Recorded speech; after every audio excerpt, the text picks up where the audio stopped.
Você já está perto de ouvir mais um relato que será contado aqui no canal Contos do Além. Mas antes do relato propriamente dito, deixa eu esclarecer uma coisa. A respeito de um assunto, de uma pergunta que me fizeram outro dia, se eu realmente acredito nas histórias que são contadas aqui no canal, que são relatados por mim.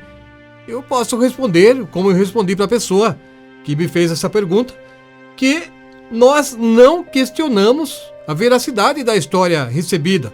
E de todo o Brasil, nós recebemos relatos de pessoas que afirmam que realmente tiveram um evento, viveram um evento sobrenatural em suas vidas.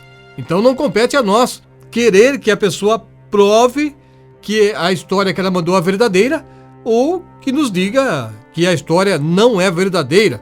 Porque eu confesso para você que eu mesmo acredito nos eventos sobrenaturais. Eu acredito que muita coisa pode acontecer com a influência de espíritos, tanto espíritos bons quanto espíritos ruins.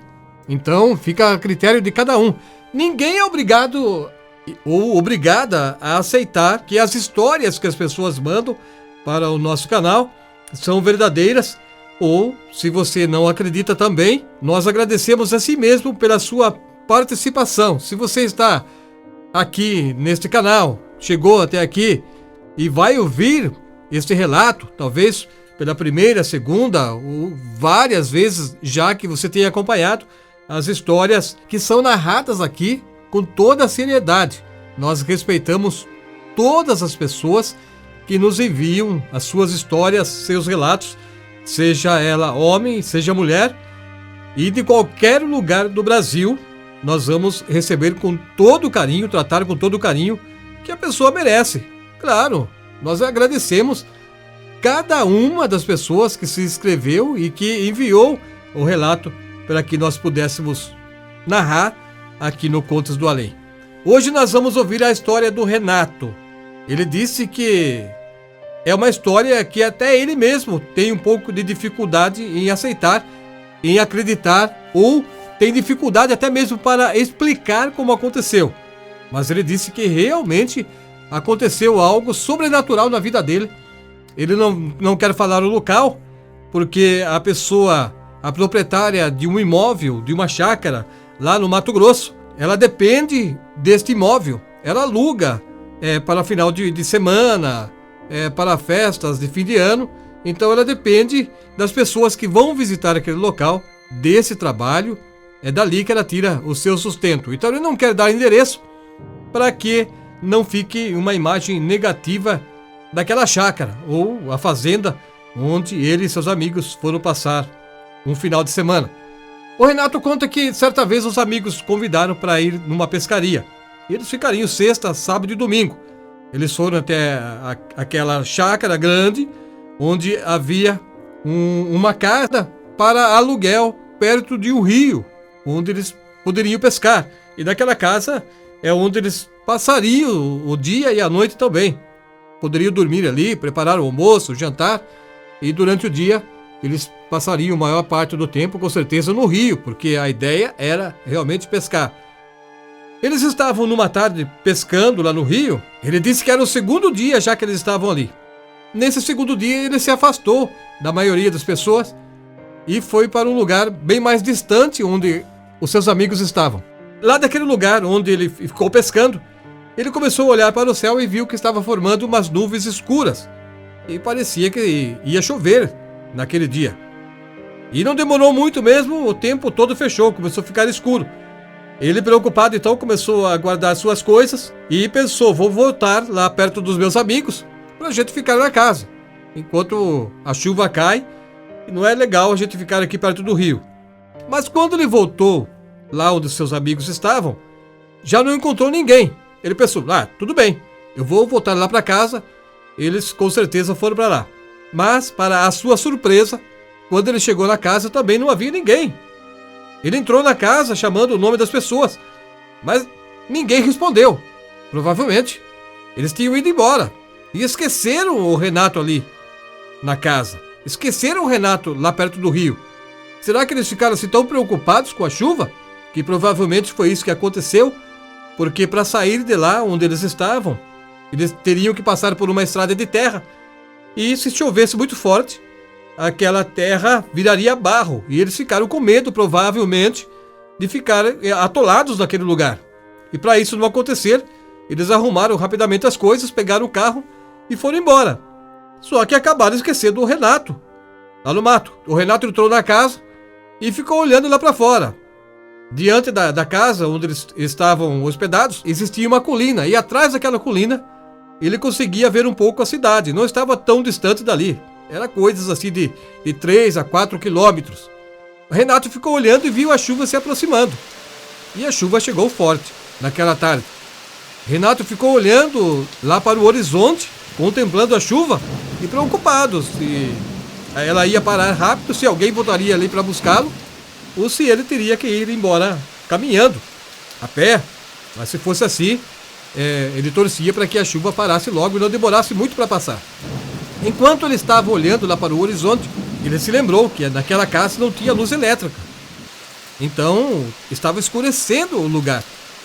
Ele pensou, preciso procurar uma vela, mas vela onde? Todos foram embora. Ele não tinha nem fósforo no bolso para acender a vela. Enquanto ele pensava essas coisas, ele disse que sentiu um toque no ombro dele e, depois do toque, ele ouviu uma voz feminina que falou Renato. Ele levou um susto, ficou com frio na espinha. Naquele momento até os seus cabelos arrepiaram. Ele se voltou rapidamente. Na cabeça dele era alguma das amigas que ficou ali para fazer companhia a ele. Mas não era. Era uma moça muito bonita até, que estava ali naquele lugar, olhando para ele. E aquela moça falou, Renato, se você não se incomodar, eu gostaria de fazer companhia para você. Eu estou aqui sozinha já há algum tempo. Vou aproveitar que você está aqui para a gente poder conversar um pouquinho. E depois que a chuva passar, eu posso te acompanhar, até perto da cidade. Mas qualquer coisa, você passa a noite aqui. Pelo menos não ficarei sozinha aqui nesse lugar. Renato disse que ficou sem palavras e não sabia o que dizer. Ele estava completamente perdido, seu pensamento não conseguia imaginar quem era aquela moça, de onde ela surgiu. Ele nunca viu aquela moça diante dele. Depois de alguns minutos, a moça convidou ele para sentar. Eles se aproximaram de uma mesa, cada um puxou uma cadeira, sentaram e ela começou a conversar com ele, explicando que ela mora ali há muitos anos. Mas ele pensou, espera aí, como mora aqui há muitos anos? Os meus amigos sempre vêm aqui nesse lugar e nunca ninguém falou nada que viu você por aqui. Ele pensou, mas não falou para a moça. E a moça continuou falando que ela mora ali, naquele lugar, de certa forma forçada, porque ela não gostaria de ter ficado ali. Mas ela disse que há muito tempo ela namorou um rapaz. E um dia, uma moça que também gostava daquele mesmo rapaz, ficou com ciúmes do relacionamento dela com ele e armou uma cilada para ela. Ela convidou aquela jovem para ir um dia até perto do rio, buscar água com ela. Aquela jovem inocente acompanhou aquela moça, que ela já conhecia, provavelmente morava na vizinhança, em alguma outra chácara, e elas foram juntas até o rio. Mas chegando lá, ela percebeu que era uma cilada. Aquela outra mulher tinha levado alguns amigos, e aqueles amigos da mulher pegou essa jovem, jogaram ela no rio, e ela foi afogada ali, e acabou morrendo. Só depois de vários dias, a família descobriu o corpo dela na margem daquele rio. E desde então, o espírito dela permanece naquele lugar, como se fosse uma guardiã daquela casa, uma guardiã dos rios. Ela não consegue sair dali. E ela disse pro Renato, eu te falei que te acompanho até a cidade, por isso, eu vou te acompanhar até a entrada da cidade. Mas depois eu preciso voltar para cá. O meu lugar não é lá, meu lugar é aqui. Não tenha medo, Renato. Eu não vou te fazer mal. Eu só precisava de alguém para conversar. E o Renato disse que tentava abrir a boca, mas não saía nenhuma palavra. Ele não conseguia falar aquilo que ele estava pensando. Ele tinha dúvidas. Como que era um espírito? Havia uma moça real ali na frente dele, conversando com ele, contando uma história que ele achou um pouco assim, meio duvidosa. A chuva começou a diminuir. Enquanto a chuva estava parando, o Renato percebeu que ele estava deitado no chão. Não estava mais sentado na cadeira. E ele abriu os olhos. Aí que a coisa ficou mais confusa ainda. Por que ele estaria deitado no chão com os olhos fechados? Será que aquilo foi um sonho? Renato olhou de um lado, olhou para o outro, procurando a moça, tentando saber onde ela estava. Aí ficou naquela dúvida. Será que realmente aconteceu? Será que aquela moça surgiu para ele?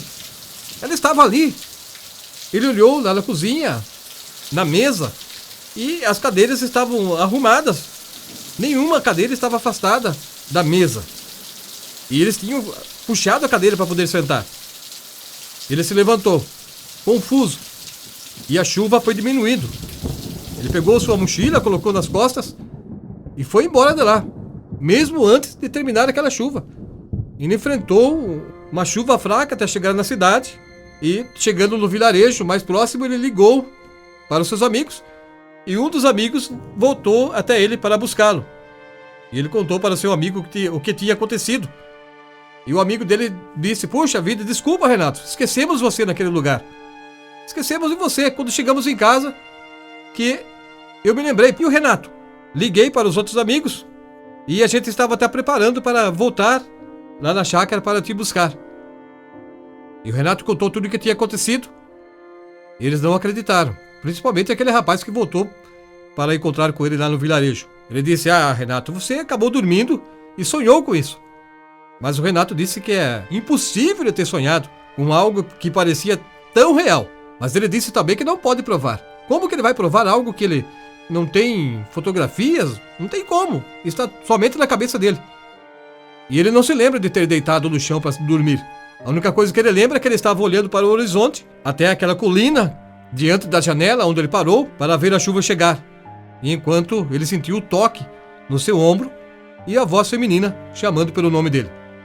Depois que passou alguns anos, ele ainda continua com essa história na cabeça. Claro que ele não consegue provar. Mas ele também disse que não quer guardar só para ele. É por isso que ele entrou em contato conosco para relatar a sua história, o que aconteceu com ele. E ele viveu esse momento sobrenatural numa chácara lá no Mato Grosso. O que era para ser somente um passeio ou uma pescaria esportiva se tornou um pesadelo para a vida do Renato.